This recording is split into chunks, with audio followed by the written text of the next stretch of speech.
Hello, good morning po. At ngayon ay ipapakita ko po sa inyo paano kumuha ng fingerprints. So, meron po tayo dito ngayong 10 print card ako tinatawag. At ngayon, kukunan ko po ang aking kasama ng kanyang fingerprints. So, both flat and rolled fingerprints ang ating kukunin. From fingers 1 to 10. So, para sa hindi nakakaalam, ang ating fingers ay numbered from 1 to 10. Starting from 1, from the right thumb to the right pinky, which is 1 to 5, and the left thumb to the left pinky, which is 6 to 10.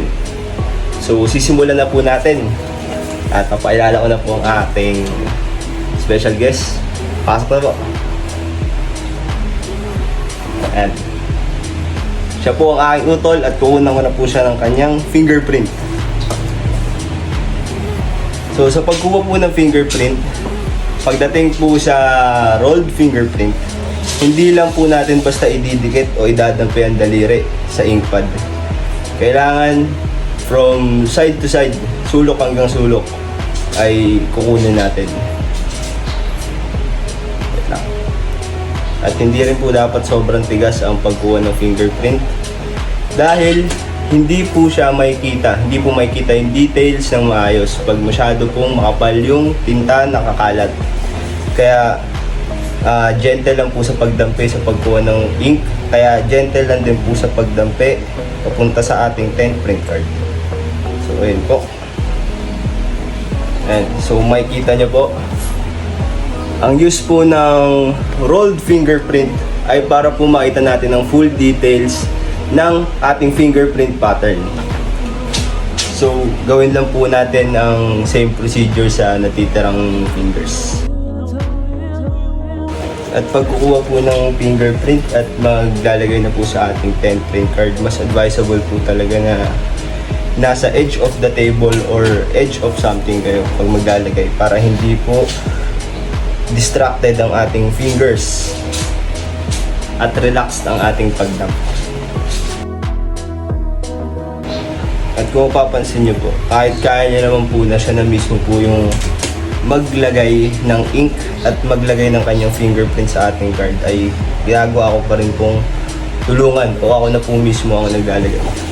Dahil when it comes to acquiring fingerprints, hindi naman po laging buhay ang kukunan ng fingerprints dahil ang pagkuha po ng fingerprints is a means of getting identity at ginagawa rin po ito sa autopsy. At gagawin lang po ulit natin same procedure sa left hand. From number 6 to 10 naman po tayo.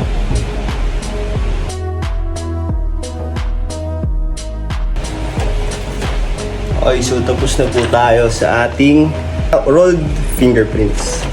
So makikita nyo po na ang rolled fingerprints ay meron po siyang square-like shape dahil po nirolyo po natin yan at pinapakita po natin ang edge-to-edge details ng ating fingers. Makikita po natin ang full details ng fingerprint patterns natin dyan. So, it will be easily identified when it comes to getting an individual's identification. Ngayon, magpo-proceed na po tayo sa flat fingerprints.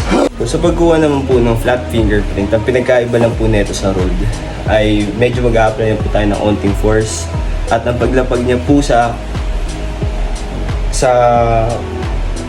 photocard po natin ay isang dump lang po. Okay, so dito naman po, hindi lang po yung pinaka-edge o pinaka-dulo ng daliri yung kukunin natin. Kukunin na rin po natin yung details hanggang dito po. Hanggang dito sa may bandang baba, kaduluduluan ng baba ng daliri. Hindi lang po yung tip.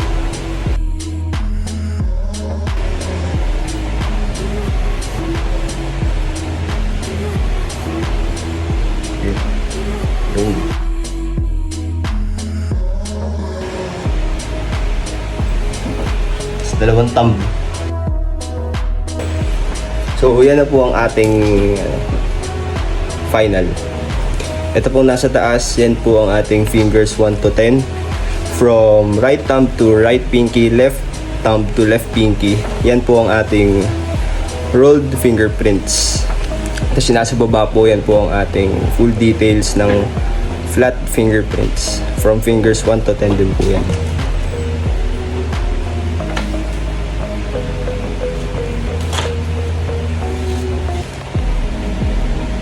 That is all.